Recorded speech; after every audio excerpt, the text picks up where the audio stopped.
and I'm to the point. I like I say, I'm sacrificing coaching high school to come back to Little League. So whoever feelings I hurt, I'm really not caring. That's the nigga I know right there. It's Let's so, go. it's Let's so many. go. So many teams just going out running plays. Hey, what up, y'all? It's your boy Tony Goat, my partner Gerry Porter. We're here with a very special guest, a guy we've been waiting to talk to, Coach Rahsan Wilson. Thank you for joining us, Coach. What's going on, man? I appreciate it. No problem. How you feeling, Coach? Man, I can't complain at all, man. Just the end of a long day. For sure. Man, I see you got that Rogers shit on.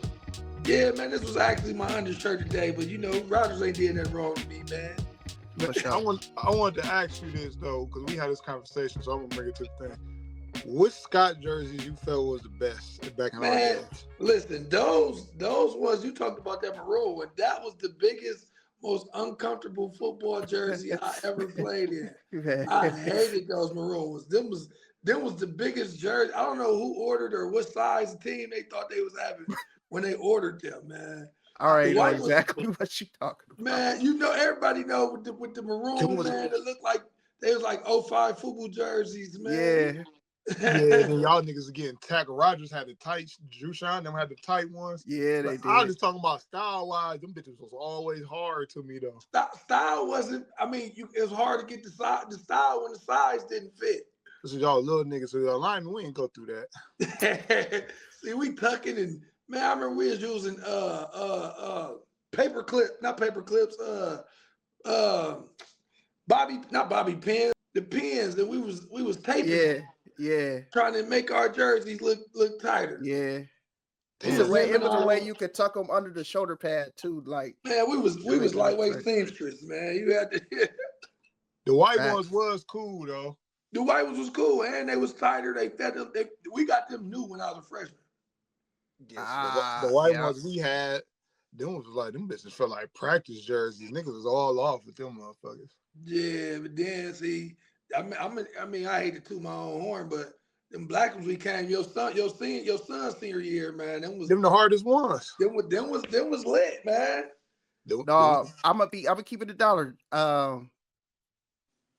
Y'all got the dopest combinations, man. The maroons, the grays, the whites, the blacks. Like the white on whites go hard too. Like that was part of the reason. That was part of the reason why I changed the helmet color to white. It was maroon. Yeah.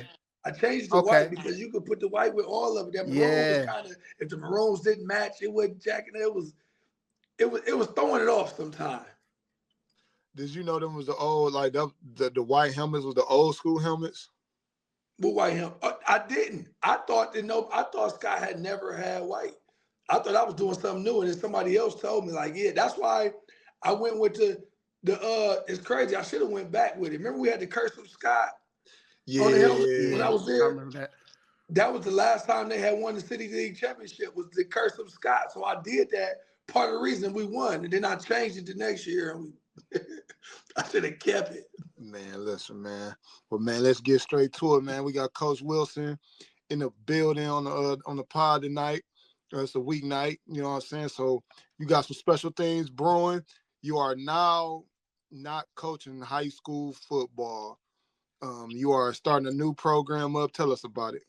Yeah, I stepped away from high school. You know, I'll enjoy it, and I like high school, but I got two young boys that one, he wasn't all the way into football. And I think that's part of me being in high school, not being able to be there. And my other one, he loved football, but I just, you know, I ain't gonna say I feel there's a void in youth football from getting high school kids that don't know football. You know, coming as a freshman, you got to start them all over. So I really want to be that foundation to, you know, take from what not only did I learn from college to bring back and start doing, but like be able to be the foundation and let them know the ABCs of football. Because there's so many kids that you get them from, I mean, they get them as a freshman and they don't know the alphabet of football. So that it really, that's my biggest thing that I want to do right now. So Coach, for what you're saying, you want to take it back to the fundamentals so these kids know these basics when they get to high school. And that's the thing. And I talk about ABCs of football, which is, you know, in order to read, you got to know the alphabet first.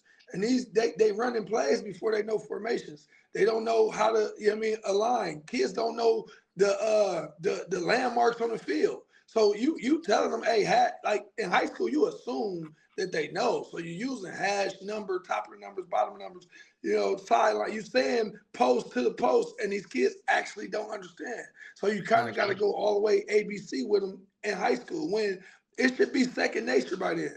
And I really feel like, it's I hate to say like I need to make this sacrifice, but the sacrifice has to be made so that we can at least have, a group that we can build to know because and it's so important. It's important to me because I don't want to say I had bad coaches at all, but there was so much that I didn't know going to college that I was in.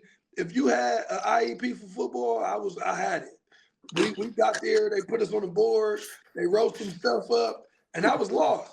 And people in there answering questions, I was confused. I had not a clue. I'm talking about the simplest of things. And like when you go to college, you go on the board, they write on the board, you go right on the field, and they say go. Like you're supposed to know, obtain the information and use it now. But when I don't know, what they mean by apex. I'm hey, you in the apex, which means we splitting the receiver and the end man the line of scrimmage in half, and that's your placement. And I don't even know that.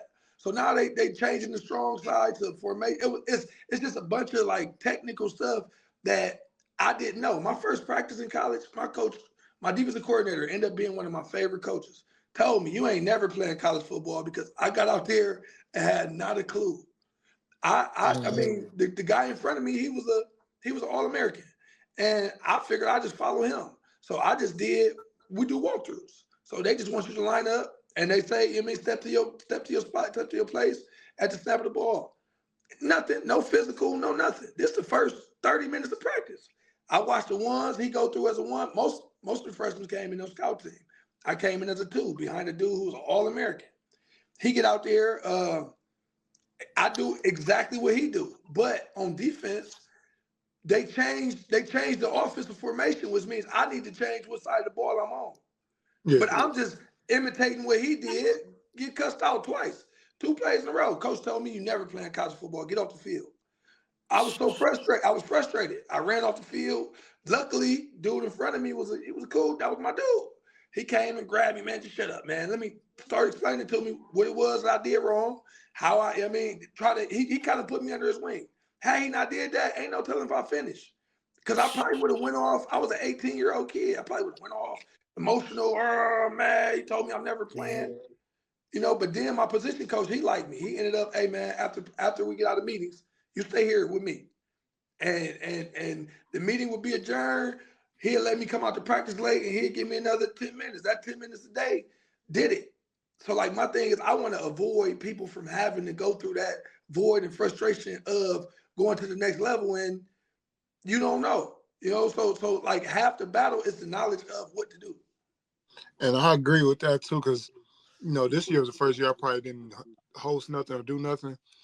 But my previous years being there, I see this is what irks me about the Little League. Fat kids not know how to block. Like, remember the linemen used to get the most attention, pampered more as a young kid. Like, then when they get to high school, I'd be like, and we got some dope linemen in the city, but it can be more. Like, I hate when I see a kid stand, man, you in 8th grade, bro, with your ass standing straight up, bro. Come on, bro. Come on now. That's unacceptable. And that comes with repetition. When you out there and you just draw, man, and I'm to the point. Like I say, I'm sacrificing coaching high school to come back to Little League. So whoever feelings I hurt, I'm really not caring. That's the nigga I know right there. Let's go. So many teams just going out running plays. Man, my son was on the C team. This was the beginning of this ain't the beginning of my frustration. It was the middle of my frustration. But my son on the C team, I go to the game, the coach say, hey man, what you think I should do better? I could do better. I said, it's the C team. If you line up faster than the other team, you'll win the game. That's my thing. Simple as just lining up. Everybody out there on the C team, they move the C team the youngest. So they out there on the field moving kids and telling them, come over to the right some more, to the left some more. No, you should be able to say landmarks. And now when I say, hey man, you're on the top of the numbers, you're on the bottom numbers, you're in the apex, you're in a 2-eye, you're in a 1, you should be able to tell kids where to line up, and they be able to move to that spot. But when you don't know, you not telling them where to be. You know what I mean? You gotta to the right, move over some more, get over. Like the kids just as confused. You know what I mean? They don't know where to line up. They don't know how to do it because that's not happening at practice. So what I told the coach, hey man, just line up. I said, spot the ball, do a countdown. If they don't line up in the right spot, you've seen B. White do it before when I was with the Bears. If they don't line up in the right spot, put them on the sideline, run them, spot the ball again. Hey, blow the whistle, give a countdown. If they don't, you line up until they can line up right. Yeah. You line up until they can line up right. So now, how are we running plays and we can't line up? So like a lot of them the little league coaches is just showing up, putting the ball down, and scrimmaging all day. That's not what you do. It looked like a game of scramble. I've watched, and if you think I'm not talking about your program and you in little league, I'm talking about your program. I've watched. The ball gets spotted down, and it just looked like everybody hitting each other. Like it looks not terrible some days, bro. Like I fell asleep during the game. That's how I knew I wasn't going to come back from mid-season for 1 year. I had to take a year off, bro. I fell asleep during the game because it was different because I was there when it was y'all, Chanel, the Lions was the Lions. That was a good time. That was football. So and it's not and to nigga, I'm like you, I don't give a fuck. We're not knocking, we just critiquing. If we can't talk about, you know what I'm saying, criticize each other, who else will? Because I done went to other leagues and seen them, how they run their shit. That's why when they get to the Catholic schools or they get to certain places, we get our ass whipped. You know what I'm saying? Sometimes the kids don't know what the fuck they doing, and then they want to send them back to us when they don't know what they doing over there. You know what I'm saying? Exactly. So I seen a lot of boring football, and it's just like, come on, man. You can't pull. There's no blocking schemes. Nobody is. I mean, the tackling is god awful. When I say no blocking schemes, it's like it's hard. It's hard to coach against kids that's not taught to do the right things because there are situations where I'm teaching my kids, hey, if this guard, if this tackle blocks like this, then you do this. If he blocks like this, you do this. Because there's certain rules to the game that, hey, the ball is coming here. If we're blocking down, you need to come flat because somebody coming to kick you out. But nobody does the block. They just, hey, identify a man and get in front of him. Like, that's not football. And we got to get back to, having the names you just said, some of those names, they knew actual football where we would say, okay, this is consistent.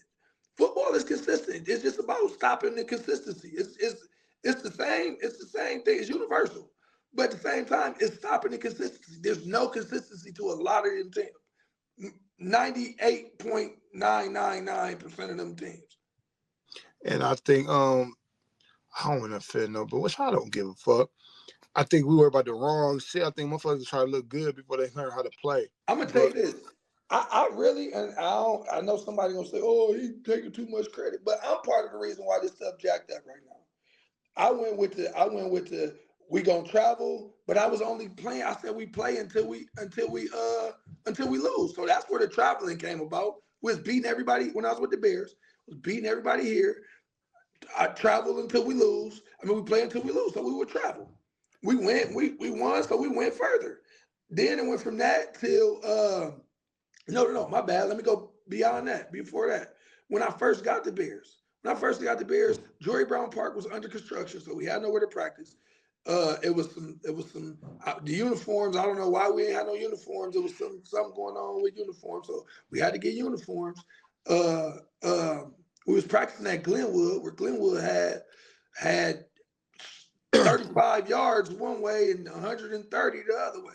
So it was like it wasn't a real field. So we had a lot of circumstances and stuff that we had to do. But we ended up with some of the best uniforms popping. I said, hey, my part of my recruiting was the marches to the games. The marches, people thought that the marches, no, we are a team on the north side. I want to walk past all of these north side houses, and I want all of these people will come out on the porch and watch us march down. Guess what? The kids like, ooh, I want to be with them. So we would get so many kids week to week just from marching from Leverett to Woodward, weekly. And when we had the best uniform, so that was a part. But now a lot of teams y'all played good too.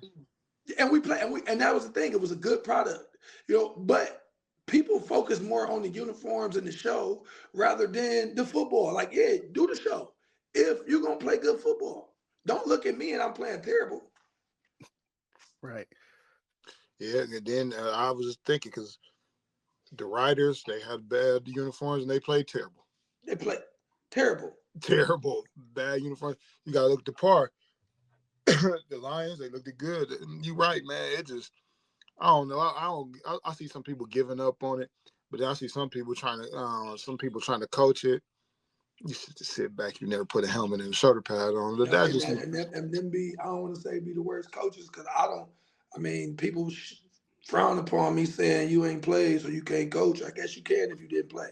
But you got to do a lot of research. Like it's hard. Like my thing is everything I coach is from experience, like trial and error. Some stuff is from me being a player. Some stuff is from me being a coach and saying that this worked this way and this won't work this way. I've been coaching since I graduated college. So I was talking to somebody the other day. I ain't had a summer since I was 8 years old. So my thing is when I talk to somebody who ain't put in the groundwork and the footwork, I'm not respecting the stuff that you talking about. When you saying what you did, it's watered down and sugar coated. It's not educated.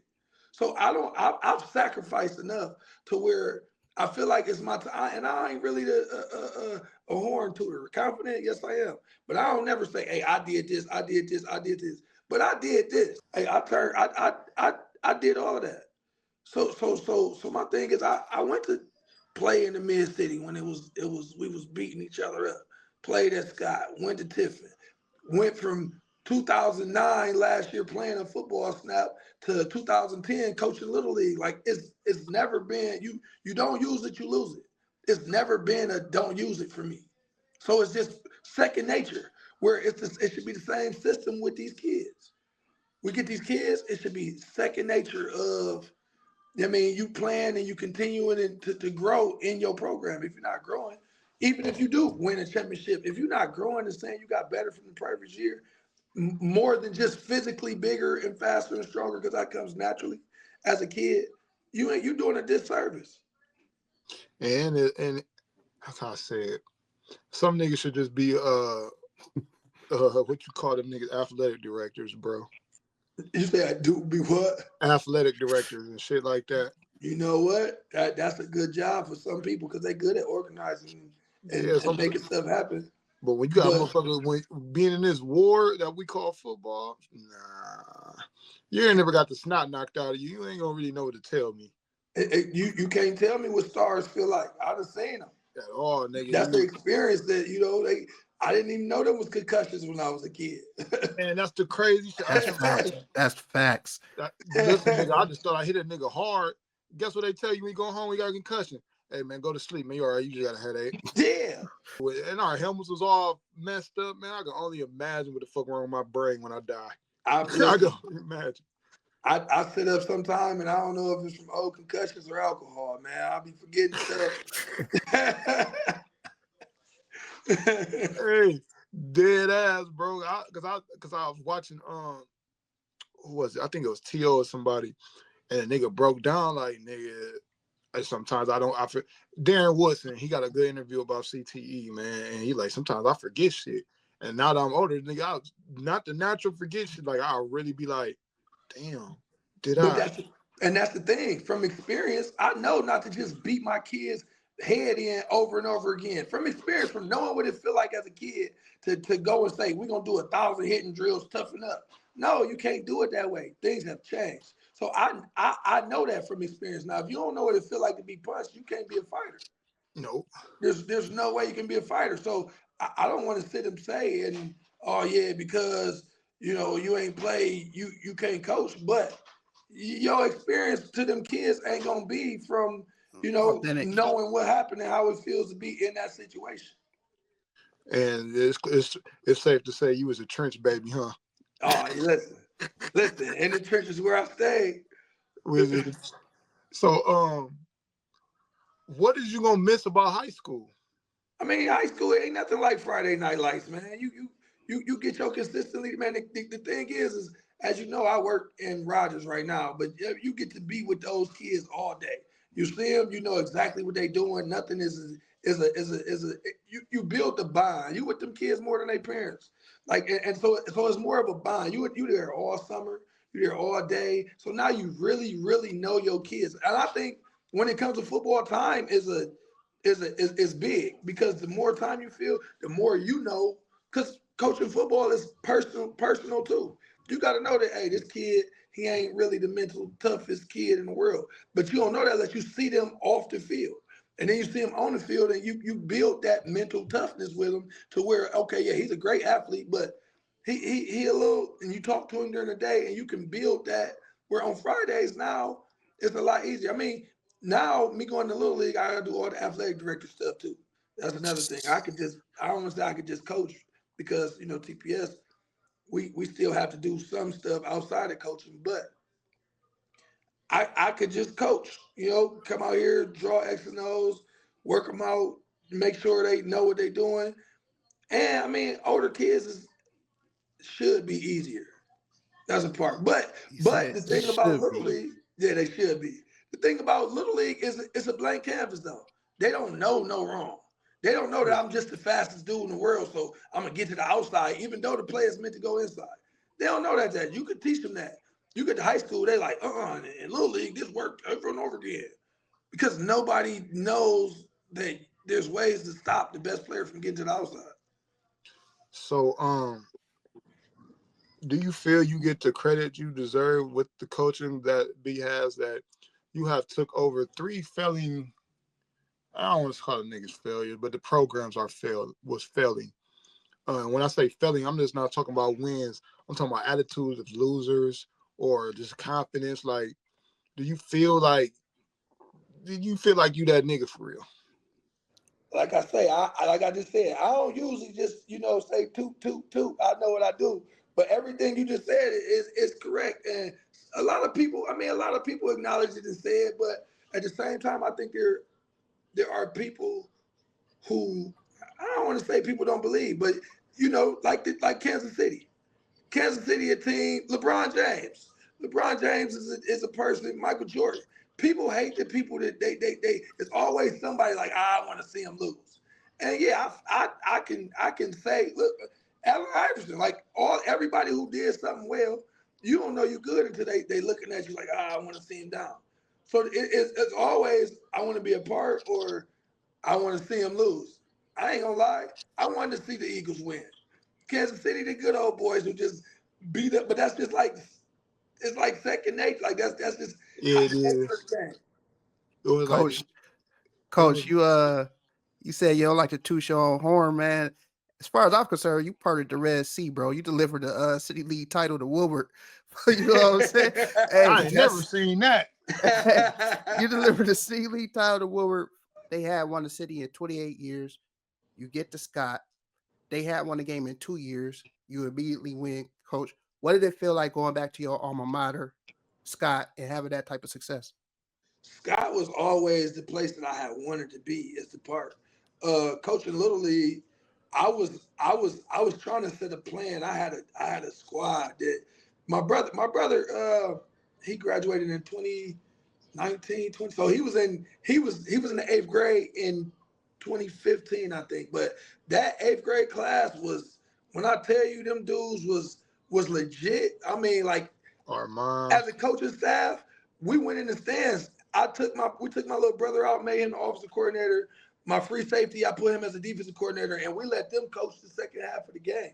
So like it was to that point to where it was like cruise control, and I was trying to set that team up to go to Scott.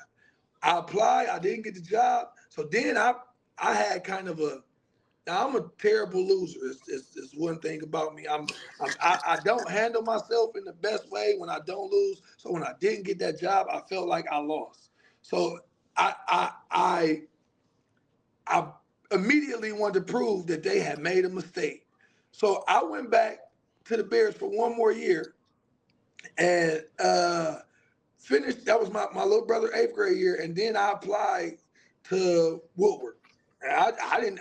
My confidence was at this time I hadn't did nothing but been a good little league coach. But I was like, I know I could. In my head, I'm like, man, they can't stop me. I'm about to show them. I didn't care about nothing but whooping Scott's ass. I ain't gonna lie to you. I applied. I wanted. I really because and I told the dude they applied because okay, Mark Weaver, that's my boy. Love him to death. So But I told him in the hallway the day they told me I didn't get the job, they tried to get me to be an assistant, and I told him no, and he asked me why, and I pointed at him. I told him to his face, I'm better than him. And they like, and my thing is, I don't want no assistant who just think they better than me, and I'm not coaching under, and I love Weaver to death. But at that point, at that time, mentally, he couldn't teach me nothing. If I'm gonna be an assistant coach, I'm gonna learn something from being an assistant coach, and don't be an assistant coach for nobody who you can't learn from. And that's how I felt. I felt X and O's wise. I was good. I felt like I knew how to run the structure of a program. I knew the discipline. I felt like at that point I was ready. So I went ahead and didn't take the job. Ended up applying at Woodward, which was the first. Well, no, I applied at Rogers first. That's the part. I applied at Rogers. After I didn't get the Scott job, I applied at Rogers. Rogers, some stuff happened. I ended up not getting an interview. I ain't gonna get into that. Rogers, I didn't get an interview. I ended up Woodward job came up like 2-3 weeks later. I applied at Woodward. Woodward, I go in, I get 7 of the 8 votes. I'm a B candidate. Nobody else get an interview. I get the job, and I hit the ground. I got the job late. The coach before that, he healed it up. I don't know, there was a whole story behind that. He didn't want to quit, or he was quitting and just decided not to say nothing yet. I go in, I get the job. It's funny because I don't know if y'all know Peyton Reasonover. Peyton Reasonover was play for UT. UT. Mind you, I hadn't coached nowhere but the Bears as a head coach. I put them on the line. I'm doing some of the same stuff I was doing in the Little League. He tell me, man, this ain't no mid-city. This dude don't know what he's doing. Oh, man. This. But mind you, I thought he was a bum already anyway. So I told his brother Prentice ended up being our running back. Or not Prentice, Prentice is the one that went to Central. Preston, I thought Preston, I'm like, man, if his brother quit, he gonna quit. So I'm like, man, I go try to talk him back. Come on back. But he ended up being a real player. But long story short, we won the City League Championship. We go, we beat Scott by 40. We win the City League Championship. That was my first year. I couldn't wait till basketball season. Because I wanted to go in Scott, when Scott played Woodward at home, and make the person who didn't give me the job shake my hand. I didn't want to. Oh, I know he's the loudest nigga in the room that night.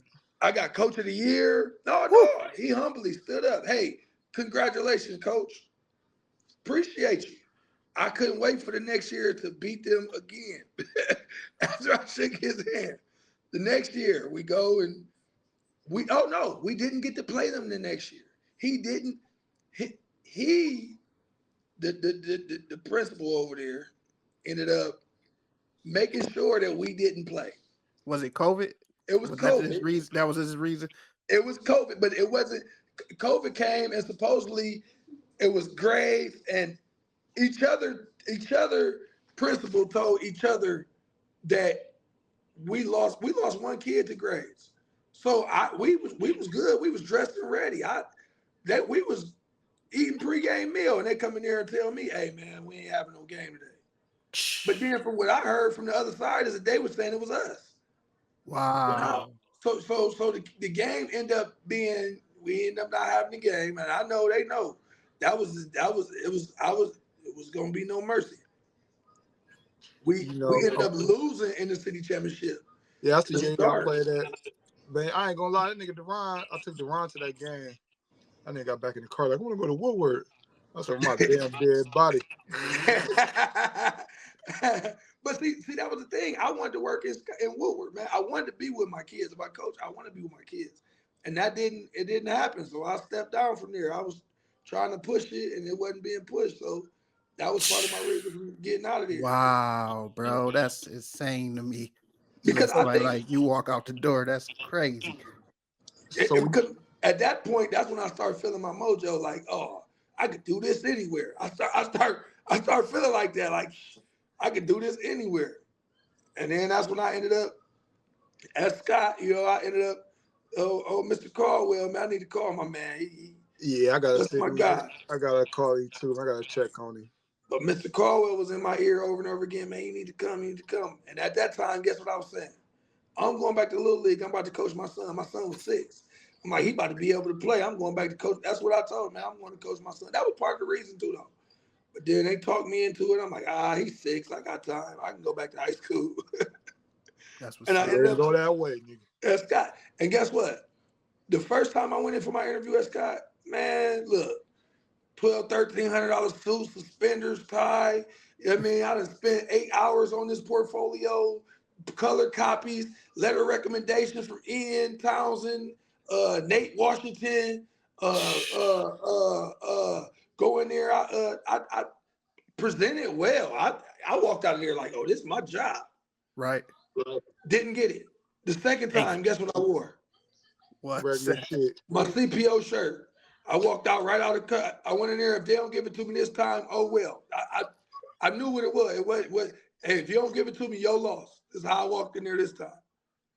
And guess what? I did half the work, less than half the work to prepare for that interview the second time. That's some backwards shit. Less than half the work to prepare. Because I felt like, man, if they don't get it, that's they lost. Oh well. Right, the tape out there at this point. I don't want to sit here at Woodward lost in the championship game. What y'all need to see? The only reason my son played high school football, I let him because after we left St. Francis, I'm like, man, fuck. I'm like, you got to go to Sky. I'm like, you can just go hoop or whatever. But when I seen you as a coach, no, it wasn't even. I seen you as a coach. I knew you was the coach. I'm thinking the nigga just still being, your kids get older, about 50, 60, you kind of like, you watch what they doing, but you let them be kids, like your parents did you. Your ass got on my, I told you this story before, your ass get on my stat like, man, thanks for letting your son come out and practice with us today. I'm like, huh? What? I looked, the other day I had just asked him, like, man, who cleats is them on my damn porch? He was leaving the cleats outside, so I won't see him. He like, and then when I did see him the one time, I'm like, who cleats them? He like, them Cornells. I'm like, all right. A week later, nigga, here he go. So I said, man, go ahead and play, man. And I can honestly say too, you know, a lot of schools, you know, public schools, we get the bad rap. I will honestly say when my kid was over there, and I know my kid is a fuck off. You know, we had a time.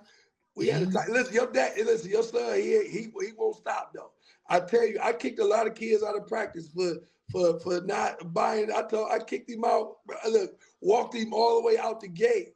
Came back out there, the coach. He came back 5 minutes later on the knee on the sideline, looking at me like, "What? I ain't going nowhere." Because I mean, when you kick him out, you really don't want him to leave. You just want him to fix themselves. Right. I personally, physically grabbed him, walked him all the way out the gate. Hey, see you tomorrow. I walked back in the field, man, 3-4 minutes later. But that's what I like the relentlessness and shit. I bet I ain't going nowhere. Yeah, because he surprised. He surprised because I did not. I wish, the one regret I wish we would have focused more on football. But I didn't know basketball was gonna go that messed up, having 3 coaches in 3 years. Yeah. And it's kind of like, you know, I put all that work in, and I'm a loyal dude. We put all that work in, and then all these years, all the way up to high school, we get to St. Francis, grades kind of messed up, but then they fired the coach that recruited you. Cool, we go with Craig. We go to where Craig at, and somehow he's gone. Okay, fuck, what we gonna do? I can't leave Rahsan because he's over here. Pass up opportunity to go to another school. All right, we get this other coach. He kind of don't know the kids. But I'm like, we gonna rock with it. We get him by the end of the year. All right, son, you where you need to be. We're gonna get where we need to go. And wrong, he's gone. Then we bring in another nigga that just didn't know what the fuck he was doing. And then by this time, I'm like, well, shit, nigga, this shit just ain't go our way, my nigga. Like, it just didn't. And I ain't into switching schools and all that shit. Man, that shit don't work for everybody. Because you end up going to the same school that nigga you thought you was about to overdo. You know what I'm saying? So right. It is, but I just wanted to tell you, man, I appreciated that, man. Shit. A lot of kids, man, that you had a lot of, I don't think you get credit for the kids that you have. A lot of kids that play on Saturday, you had. Man, You know what listen, I'm saying? Daryl Barnett, I'm gonna tell you, when I got to Scott, Daryl said he was dodging me. You brought him to one of the 707s, I think. Yeah, I did. Y'all came late. He was dodging me. He said he wasn't playing football. He was a basketball. I'm a hooper. I'm hooping. He wouldn't come to practice. I had to find him over and over again. I'm calling his dad. Hey man, we need Daryl to come. Daryl was like, he said pretty much he ain't playing. So now that first year, his sophomore year, he missed more than half of the summer working out. Had a nice season. That junior year, he didn't. You know what I mean? Took it serious. Now he in the mirror flexing. We in the weight room all summer. He flexing, looking at himself.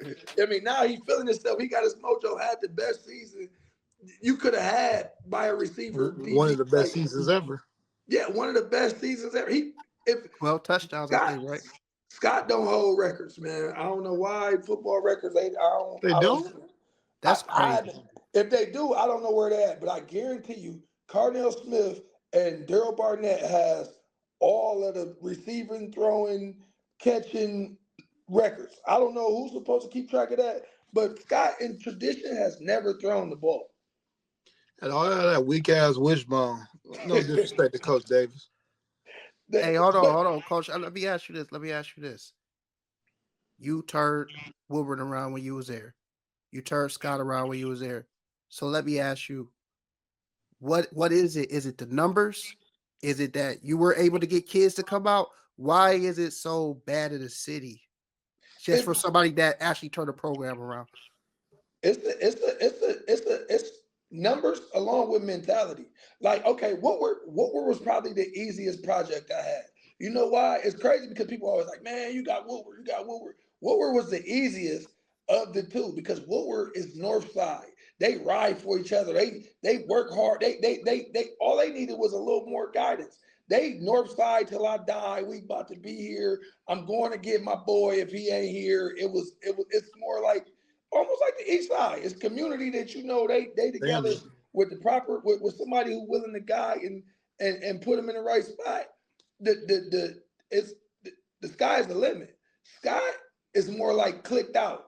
It's more or less like clicked. Like, okay, yeah, they gonna work for this little group. He might work with this little group. They ain't gonna talk to that little group. So bringing that together along with my thing is I'm not scared to lose my best player. A lot of people scared to. Oh, I ain't gonna. My thing is I'm gonna press a Daryl Barnett. I'm gonna press him. Hey man, no, you gonna, and the rest of the team fall in line because they looking like, oh, he gonna tell him. I kicked Daryl out more than one. Bye, you can leave. Go to another school. Oh, I know that. Oh, what? Yeah, Daryl got kicked out of practice. I kicked Daryl out. Daryl came with a little hissy fit one day, and guess what? He get kicked out. It makes the rest of the team fall in line. They all looking like, oh, if he did that, Daryl, we don't stand a chance. And that's the thing. Summers, I would try to spend a lot of time. Even a lot of time like off of the field. When I was at Woodward, we probably did that the most. We used to do the bike rides. We did the bike rides. We was going fishing. At Scott, what did we do? We did a lot of, we spent a lot of time. I mean, them 707s going out of town. Like the summers is I try to spend, we're going 4 hours a day. I mean, every day, all day, we're going 3-4 hours a day. And at that time, even in between, I give them an extra extra hour or two in between. Hey man, y'all can't leave. In between 2 days. No, y'all can't leave. Y'all gotta stay here. Now they there, they might wrestle a little bit, might have to break up a little scuffle, but then they back at it after hanging out, playing video games, like the off the field stuff just built the camaraderie with them kids. They end up being like brothers. And man, my friends that I got to this day is dudes I play football with. They gonna have the same thing. Yeah, they do. And I want to ask you, that's this 2-part question. If Armand don't get hurt that senior year, do we win the city? We definitely win the city because hold on, senior year, oh my God, start. We beat Start real good if we got us not having okay. Armand made it easier on Carnell, which made it easier on Daryl. Yeah. Because you can't load the box with Daryl out on the edge and Armand at running back. And that was the thing when he was out. Now, I mean, nephew was good, but he wasn't a mine. And then we had Demetrius. Demetrius was good. He can get it done, but he wasn't the home run where we got to make sure he gonna get 4 or 5 at a time. Where a mine gonna take that 5 and make it 25. After All a the way couple down of the days. field. And it make you have to adjust. And this is me from being a defensive coordinator. It make you have to adjust on the defensive side. And now we got one-on-one out there with Daryl.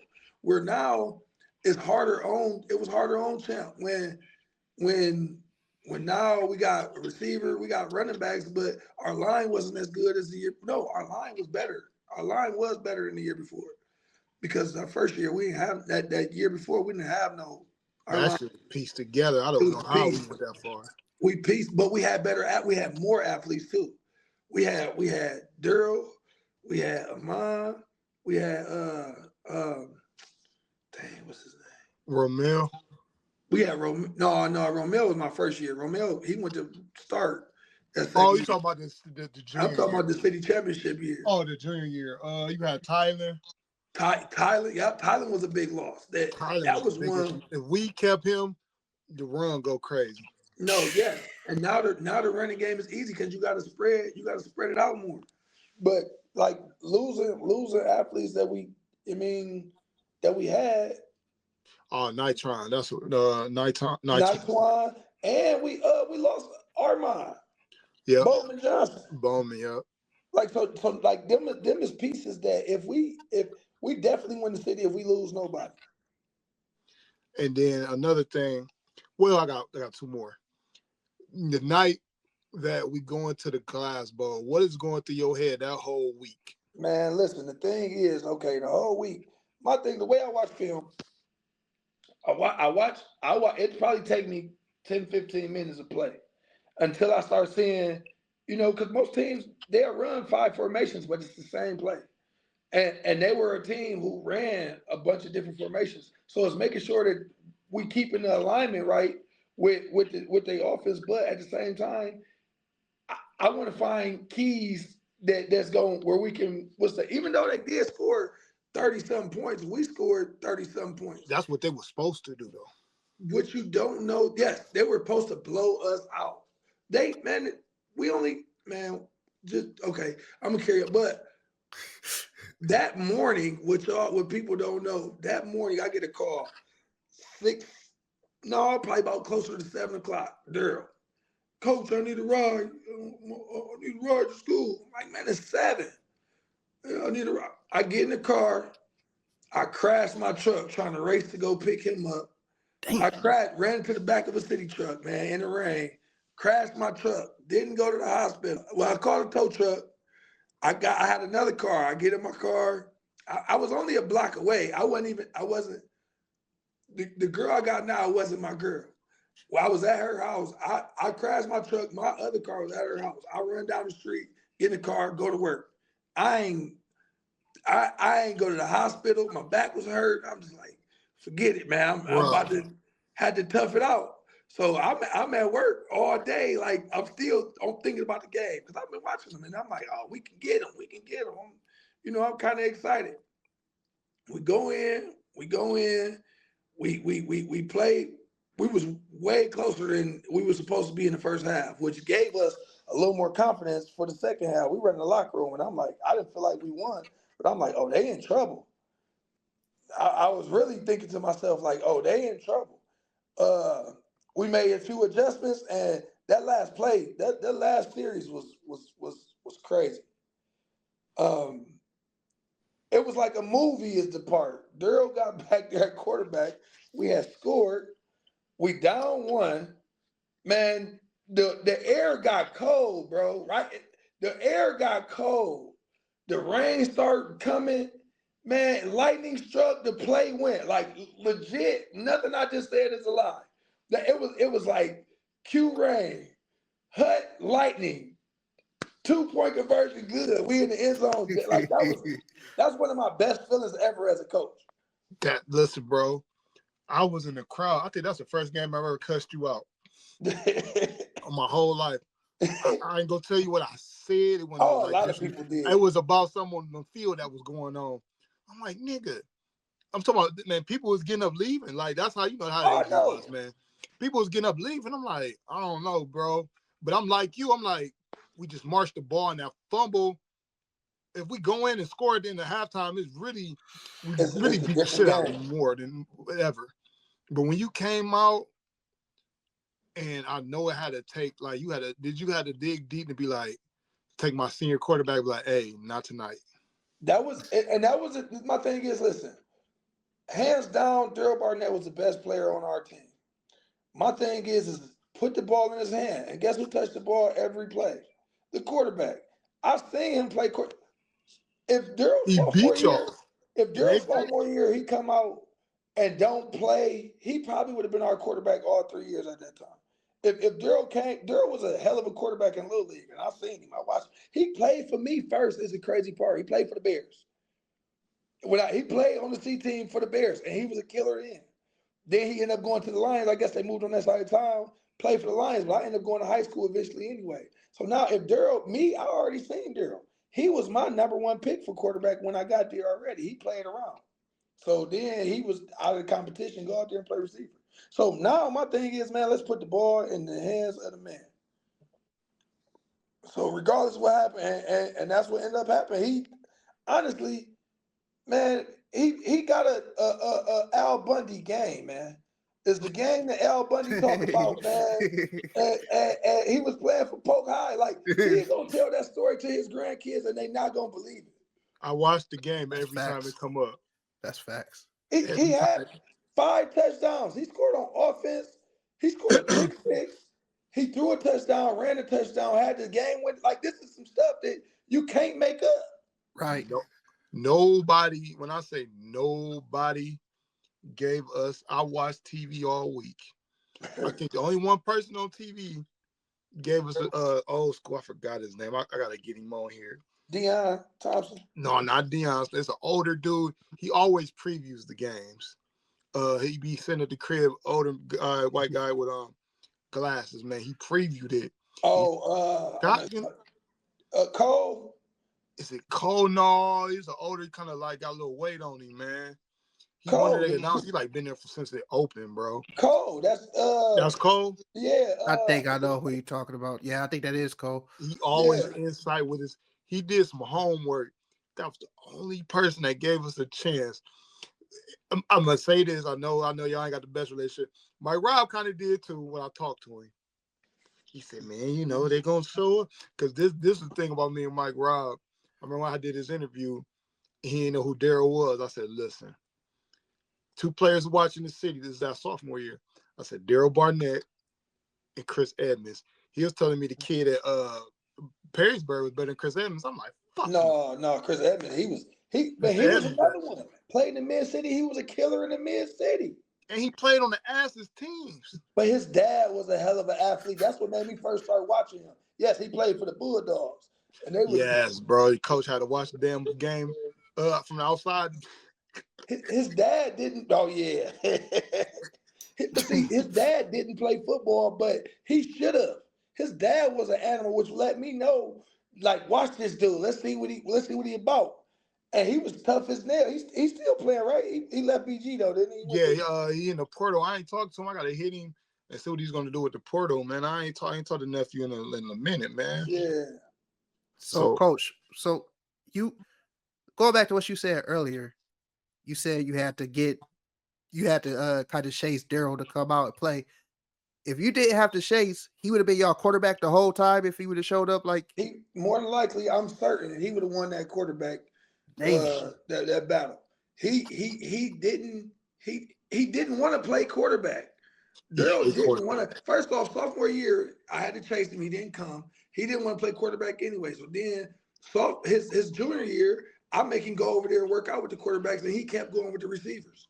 I'm like, Daryl, bro, you with the quarterbacks. He kept going with the receivers. So it's like, all right. But my thing is, I just want to make sure at that point we knew he was the best receiver. The best interest of our team was Amon at running back, him at Carnell at quarterback, and him at receiver. So I already had it, but we have a backup quarterback. I mean, Amon was a backup quarterback, but he was a running back too. So like, I'm like, hey man, all 3 of y'all go over there to quarterback, and we go to Indy, and he kept going over there to receiver. He did not want to play quarterback. Man, that I remember the first play of that sophomore season, Armand get hurt. I was like, oh, there go Carnell. And it was like, was it like the first play? It was like, boom, gone. I'm like, oh shit. And what was his first play? Carnell first. I think it was his first throw of his high school career. First throw, damn near touchdown. No, he did. He threw a post to Durham for like a 60-yard touchdown. Hey, first play. His first completion when I was there. I don't know if he played quarterback his freshman year a little bit, but hell no, they had that nigga on the line. Man, they had that nigga on the line. That shit was terrible. That was a shit show. That shit was awful. But that was his first throw was a post to Durham, and it was like a 60, 70-yard touchdown. And I was like, that solidified it. There it go. We got a quarterback.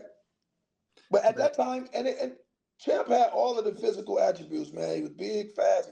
I ain't gonna say super fast, but he could move. He was strong, but his confidence just wasn't there. He wasn't, but that confidence came. His sophomore year, halfway through, he started getting a little confident.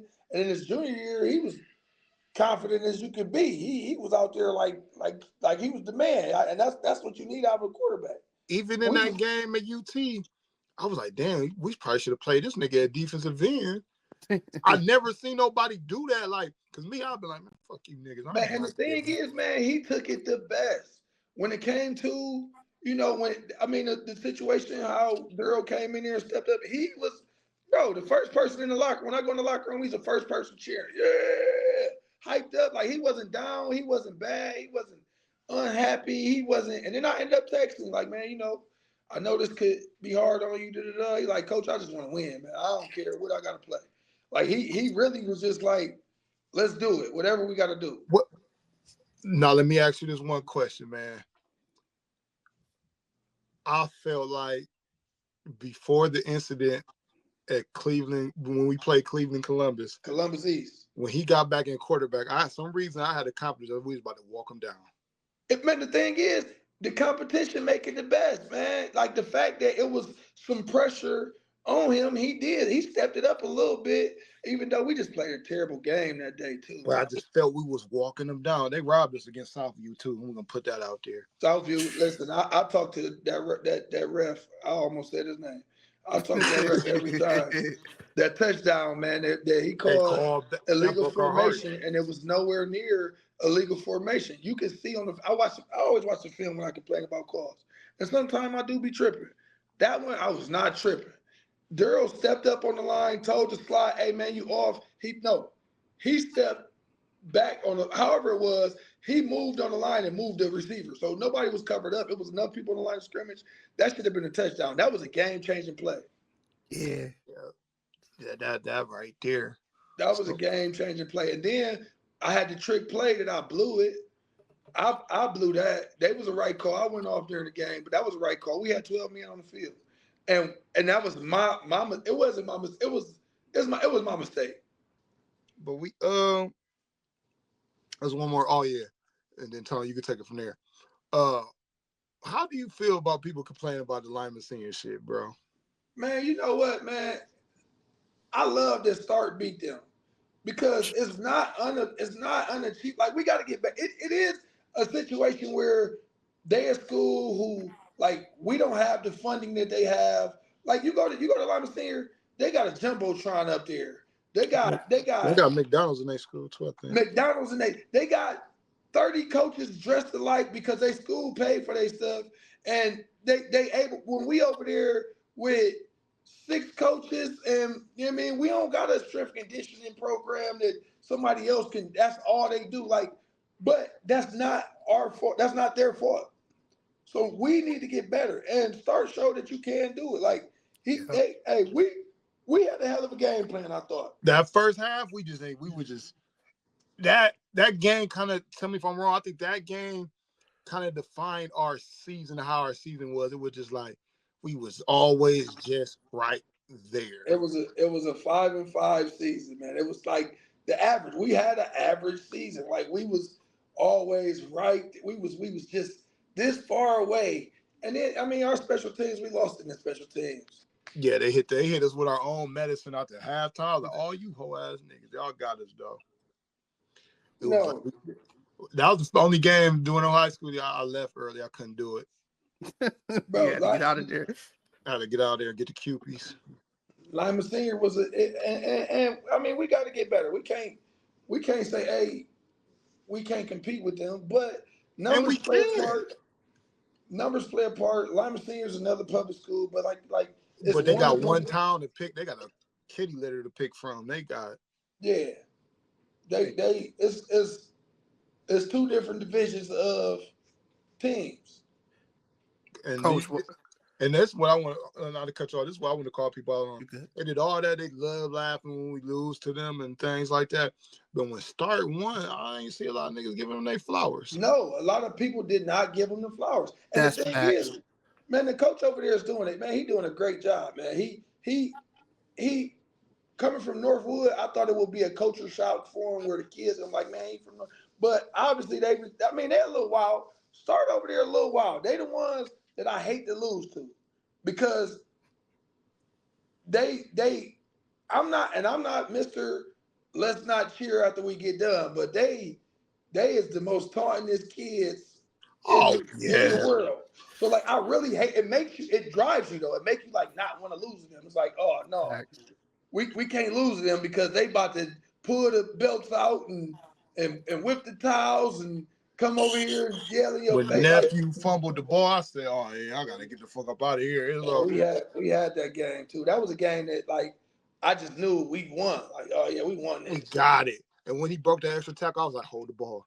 And I And felt that's so all he had to bad do was for him, man. fall. If Cause he I'm like, fall, we "Damn, he win. didn't mean to do that." No, he didn't, man. But if we have a mind, we tear them to You shreds. tell them, said they don't even get the ball. They probably don't get the ball back. They don't even score. Yeah, no, we tear them to shreds. A good run game, man. It's something. But nephew was going off that game. He was He doing his was thing. killing. That's why, and it's hard. He was a sophomore. It's hard to tell a sophomore fall right there where you don't see nothing but the touchdown. He didn't see nothing but the end zone. He ain't Somebody seen that. popped that And out he from the a back. dog, though. That's the crazy part. Man, he was out for 40, 30, 40.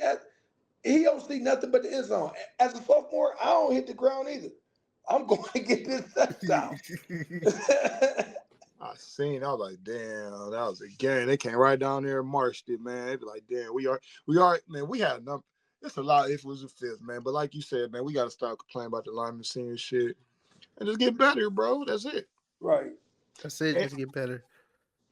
so, explain to us, man, because I don't think we got too deep into it before we end this about the program, man. Explain to people what the program is about at the YMCA that you got going on. As y'all know, I'm the program director at Wayman Palmer YMCA, and The new doing Wayman Palmer YMCA. the Wayman Palmer YMCA. We opening a new building on Wednesday, Okay. and if you ain't seen it, you need to come out and see it. Wednesday, March 5th. It's a great facility, but I'm actually doing a program, a sports camp, which we're gonna have football, youth football, ages 7 to 14. We're gonna have girls basketball, which I've been reaching out to girls high school coaches, and I want to have them come and feature at some of these uh, some of these camps and cheerleading, which we got cheerleading going on. We're gonna have a cheerleading camp too. Um, but with the football, I pretty much want to run it almost like a college camp. When you go to camp, hey, we used to go to the beginning of August, and it's you going to breakfast, and after breakfast, you going to workouts. After workouts, you going to meeting. After meeting, you going to practice. Like, and I want to run it almost like we won't practice, but we'll do uh, uh um almost like an indie period. We'll do individual drills where you can get specific position instruction from coaches. We're gonna have strength and conditioning. We're gonna work on agility and speed. I'm working on somebody to come and do a nutrition program where I want to take. We got a kitchen at the YMCA where you supposed. I guess you're supposed to be able to do culinary arts in there and be able to teach. So I want to take and have maybe 10 kids out of the program go be taught and cook for the whole program for that day. And we get a different group of 10 where not only are they eating better, but they learning how to prepare Yeah. the food that they Mhm. eat. It's a hell of a game room. I'm gonna have a competition program. a competition session where we're gonna play something that doesn't pertain to your sport. We'll do dodgeball, we'll do kickball, but it's gonna be a tournament. We want to win. There's gonna be a prize for winning because competition is you want to have that. I want to win at everything I'm doing. Nope, that's the one thing I talk about. A kid that's at Rogers and a kid that's at Scott that was at Scott, and I'm not gonna say their names, but the only difference in them two is mentality. And one is playing Division One, and the other one ain't no telling where he's gonna play right now. And it's just mentality of I always want to win. And not to say you should be a bad loser, but you should always. It don't matter if I was playing jacks, like I'm about to dive over on the ground and try to make sure I catch the ball to beat you. And Yeah. that should be the mentality. That's where the best kids come from. So like, not only is it X's and O's, who can be the biggest, fastest, strongest, but the mentality of I'm not gonna lose. Look at Kobe Bryant, Michael Jordan. Like it's the mentality. It's not just that they was how they were. No, you not beating me. Did y'all hear the story Kobe Bryant had when they tried to let Michael Jordan win the last All-Star game? Yeah. Oh, he said, Hey, hell no. Kobe said, hey, I don't care who he is. I'm making it. Like, that's the mentality, though. I don't want to lose. I don't care if he is the greatest to ever play. I don't care to be friends with you niggas. That's it. I'm making both these free throws. Y'all can get it. And that's part of my lifestyle. That's how I think anyway. I think everybody gets me anyway. If you ain't your name on my phone, I feel like you were op anyway. Yeah, and that's where I go with the winners win because, like, winners win. That's the winner, man. Winners, that's what they do. They don't. Winners don't just say, "Oh, I'm gonna try to win." No, I'm about to win. And if you can get, and that's part of with my coach. Hey, if I can get you to believe that we can win, we can definitely win. So building that mentality is the biggest thing that I bring. Whether I got the worst X and O's or the best X and O's, I teach the ABCs or I don't. I take this group of kids and make them believe, and that's my biggest strength in being a coach. Will you be playing in the Tesla or which league you gonna be in? Well, I'm working some stuff out right now. I've been meeting with the Tesla people. I'm looking on some travel stuff. We still, trying to figure out how and where we gonna do this because I'm not asking for how my team will be treated. My parents won't be coming to games complaining about what's going on and how it's going. We're going to play on the terms that we are going to play on. So where or who or how but I'm not asking questions. I'm making demands because I really feel like there's been a fall off since I left in Little League. Most And definitely. and the fall off is because it's watered down and stuff not right with the whole thing. So now I know where my heart is, and that's the biggest part is my heart is to make it right. So if I got to just start with my team and eventually kind of get stuff going where they're like, dang, he doing it the right way. Because you can't make nobody do nothing. I'm not one to, but I will make you believe if I become the example. And that's the thing. I just feel like I gotta be I gotta be part of, developing the example where you can say, hey, look at there. Right now, hey, people get mad if they want to. I can't look at no team and say that's be the example. Let's follow their lead in the Tesla League. I'm just talking for the Tesla League, the league that I know. The There's no program team gonna get got on to your ass about that statement. Man, I don't mind. I don't like I said, I took it. I've been coaching high school 6 years. I like high school. I took my kids at Rogers, I see them every day, and I'm sad that I gotta tell them, hey man, I got a son. But I mean some of them they understand that. so now them kids missing out. I don't want to say like they missing out, like, yeah, I should be, I'm almighty. But they missing out on opportunities that I probably could provide because I can't not have my son granted these opportunities. Yeah, Sure. and he's a dog, so he need that. I think he needs that. That's Yeah. So when you told me you was going back and for your son, I was like, yeah, don't waste his talent. Don't do that. yeah, and that's the thing. It need the structure. You need to learn how a program should go. And like Coach, when you said that, it reminded me of when Prime said that's why he started coaching so he could teach his sons the proper way because he ain't want nobody else teaching them the game the wrong way. And that's the thing. You talking about a Hall of Famer NFL defensive back. Who am I not to go to Little League? Like he Deion Primetime Sanders, and he went all the way back to Little League from being a Hall of Fame cornerback, the greatest could be cornerback ever to play the game. And he say, "Hey man, I'm going back for my son. I'm going back for my kid." And people don't give him this credit for that either. And they don't give him his credit for that. So like now, who am I to say, "Oh no, I've been winning in high school. Let's not go back to Little League." No, we're gonna make that experience double. Because I'm certain that there's a lot of people who want to have their son taught the right way and want to be a part of a winning culture. You can teach it the right way and win. So my thing is, I'm gonna make sure that your kid is good for the next level. I want to take your son all summer and do football all summer is my plan. I want to with this YMCA program. I want to get these kids. It's called an academy. I want to get these kids and I want to get them from 9 a.m. and keep them till 7 p.m. doing football competition, academics. I mean, after school start, I want to do an after school program where they come straight from school, get their homework done, and go to practice. Where now we spending that time. We learning. We gonna do class like college every day.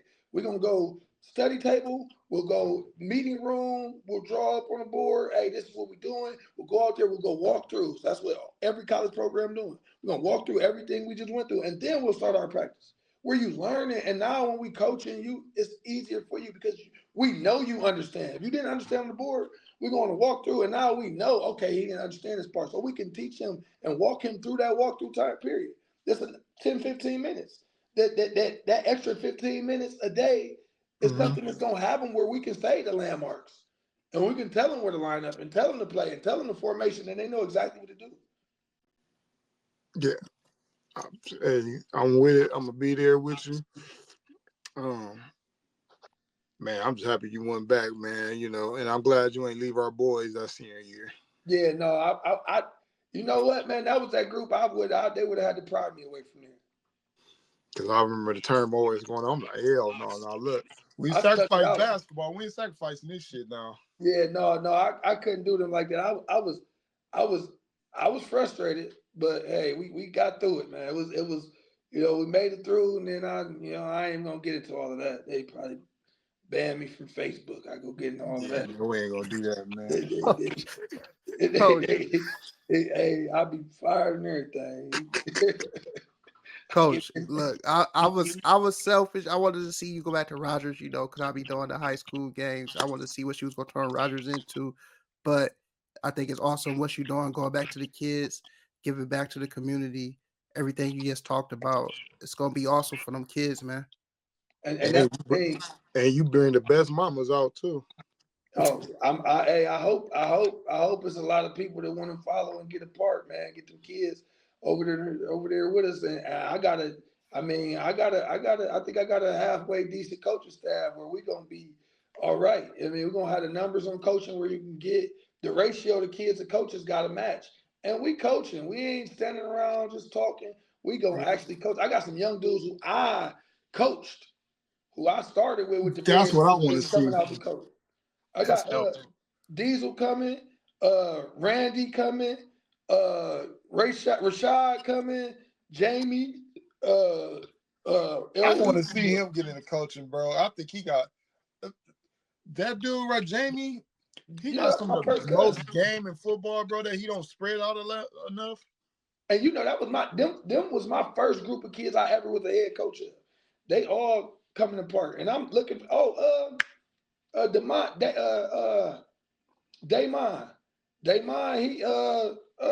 he I coached him at Woodward. He coming like it's a lot of these coaches is coming because you need young blood. That's the thing. When I was young, the older cast was kind of like holding me back. Oh man, you go down there with the little kids. When I had just left the college football field, you go down there with the B team. Oh man, you ain't ready for this. This is what bro. I just left. I just played 6 months ago. Right. Me, Go show them what because the game changed. That's why I like Coach Geach, man. That's why I like to coach Geach. I came in coaching the C team. If I never got hurt, I'd probably been coaching the A team by then. Right. I nigga started letting me open the practices, getting the shit ready, him and Stroke, man. And you need that, man, because older niggas will. Man, older niggas will gatekeep some shit so bad to a fall fucking apart. Right. So yeah, man. And that was crazy. I mean, Coach. Yeah, give me a second. Coach, well, thank you for spending so much time with us, man. I was just hoping for 15, 20 minutes. You sat here with an hour with us, man. Look, I told him appreciate it. I told Tom, man, bro, listen, bro, this interview and shit, you want to do it, bro. This is what it's gonna be, bro. You're gonna have classics, bro. Hey, I'm trying to be the Cat Williams of this shit. Hey, we hope you win. Our number's about to go through the roof. The football season, we gonna need a football analyst, so you got that. Man, I'm in. I'm with it. Oh, that's gonna be dope. That's gonna be dope. Hey, I need to see y'all around, man. I want to start like a sports talk with my kids where y'all, you know what I mean, interview a kid after a game or something Say like less. that. Get a Say practice, less. come up there, we on site, and we, you know what I mean, we get a little interview, make them feel a little special, man. Make them, For sure. I mean, my thing is, I ain't never been one to want to be in front of the camera, but I'm so sad that I don't got a lot of little league stuff. I don't got a lot of high school like videos, like, and I think that's important. Oh, it is. Say less, man, because we got like I told him, it was like, well, we gonna reach more with the youth with these interviews too. You know what I'm saying? Or people that's dealing with the youth. I'm not dealing with no has-beens no more. I'm cool. Right. All right. Well, all right, Coach, man. You enjoy the rest of your night. Thank you for hanging out with us, bro. We appreciate it. Appreciate you, brother. See you Sunday. Bet Sunday. All right. All right. Yeah. Peace. Shit, that was cool. That was a good interview, bro. Whew, shit. Outside of this motherfucker next door, this loud ass music.